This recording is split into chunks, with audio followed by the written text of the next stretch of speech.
Hello friends, welcome to the new episode of my channel. আমি অরিত্র। এখন এই ভিডিওর মধ্যে আমরা কথা বলছি টেক্কার প্রথম গান তোমায় ছেড়ে যেতে পারলাম কই, এই গানটা নিয়ে। তো এই গানটা কিন্তু ব্যাপক হয়েছে, মানে গানটার থেকেও অ্যাকচুয়ালি মিউজিক ভিডিওটা আরো বেশি ইম্প্যাক্টফুল। কেন আমি সেটার মধ্যে আসি, দেখুন গানের ব্যাপারে আমার তো অত বেশি নলেজ নেই, তো আমি ব্রেকডাউন করে বলতে পারবো না যে কেন গানটা অসাধারণ হয়েছে, কি এখানে ঠিক করছে, কি ওখানে ঠিক করছে, সেই ব্রেকডাউনটা আমি করতে পারবো না। কিন্তু আমার শুনতে খুব সুদিং লেগেছে এবং যেই ইমোশনটা এই গানটার মাধ্যমে ডেলিভার করবার চেষ্টা করছে মেকারটা, সেটা কিন্তু মানে লিরিক্স এবং মিউজিক দুটোর যে সিঙ্ক হয়েছে সেটার মাধ্যমে খুব সুন্দর করে সেই ইমোশনটা ফুটে আসছে।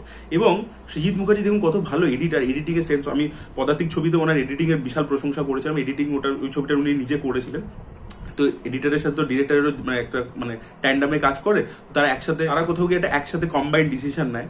তো প্রণয় দা এখানে এই ছবির এডিটার, তো প্রণয় দা এবং সৃজিত মুখার্জি একসাথে দুজন যেভাবে কাজ করেছে দেখুন, এই প্রতিটা শটের ডিউরেশন কিন্তু অনেকটা বড়। মানে জেনারেলি মিউজিক ভিডিও যেটা একটা হয় সেটাতে কিন্তু শর্ট কিন্তু অত বেশি ডিউরেশন ধরে রাখা হয় না, কিন্তু এখানে প্রতিটা শট প্রতিটা ক্যারেক্টারের উপর যতক্ষণ ফোকাস করেছে সেটা কিন্তু অনেকটা সময় জুড়ে রাখা হয়েছে। কারণ ডিরেক্টর চাইছে যে আমরা মানে ক্যারেক্টারগুলোর ইমোশনে ফোকাস করি।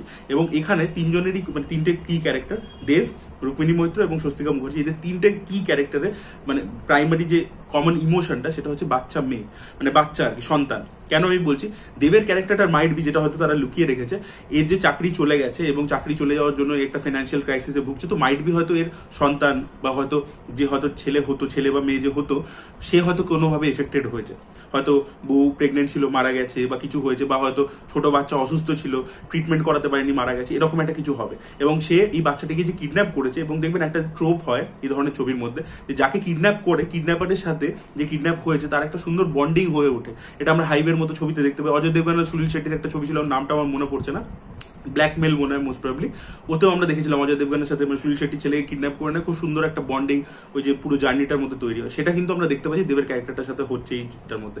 আর আরেকটা দেখবেন রুক্মিণী মৈত্র এখানে চেক করছে এমব্রায়ো ট্রান্সপ্লান্ট যেটা হয় সেই জিনিসটার ব্যাপারে ও মানে ইন্টারনেটে পড়ছে, এবং তার পরবর্তীতে একটা শর্ট দেখতে পাচ্ছি যে রুক্মিণী বসে নিজের পেটের মধ্যে হাত বোলাচ্ছে। তো ও কিন্তু মানে মা হয়তো নর্মালি হতে পারবে না, হয়তো ওর কোনো প্রবলেম রয়েছে বা ওর হাজবেন্ডের কোনো প্রবলেম আছে, বা হয়তো হাজবেন্ড নেই, হয়তো ও সিঙ্গেল মাদার হতে চায়। তো ও এই এমব্রায়ো প্লান্টিং করেছে, তো ওরও কিন্তু নিজের বাচ্চার সাথে একটা কানেকশন আছে, she is about to be a mother. তো সেখানে ও কিন্তু এই ইমোশনটা ফিল করছে। তো দেবেরও ইমোশন আছে, সন্তান কেন্দ্রিক, রুক্মিণীরও আছে, এবং স্বস্তিকা মুখার্জির তো মেয়ে কিডন্যাপ হয়েছে সেটা আমরা দেখতেই পাচ্ছি। এবং তিনজনেরই পারফরমেন্স কিন্তু এই গানটার মধ্যে ব্যাপক ছিল। দেব তো যেখান থেকে স্টার্ট হচ্ছে, দেব যেখানে চিৎকার করছে, ওর ব্রেকডাউন হচ্ছে, ওই জায়গাটা দারুণ ছিল। রুক্মিণী ওই যে বললাম যে বসে থাকার যে শটটা, সেখানে তার পারফরমেন্স টেরিফিক ছিল। স্বস্তিকা মুখার্জি যেখানে ক্লোজ আপটা আর কি যাচ্ছে, এটা চার্জিং হচ্ছে, স্বস্তিকা মুখার্জি বসে আছে, দেখবার মতো লেগেছে। এবং আরো একটা সিন দেখবেন রেখেছে, যেটা আমি বললাম যে মেয়েটা ঘুমিয়ে পড়েছে, যেখান থেকে আমরা বন্ডিংটা বুঝতে পারছি দেবের ক্যারেক্টারটা এবং বাচ্চা মেয়েটির মধ্যে হাতটা ধরে রেখেছে, ওই জায়গাটাও দুর্দান্ত।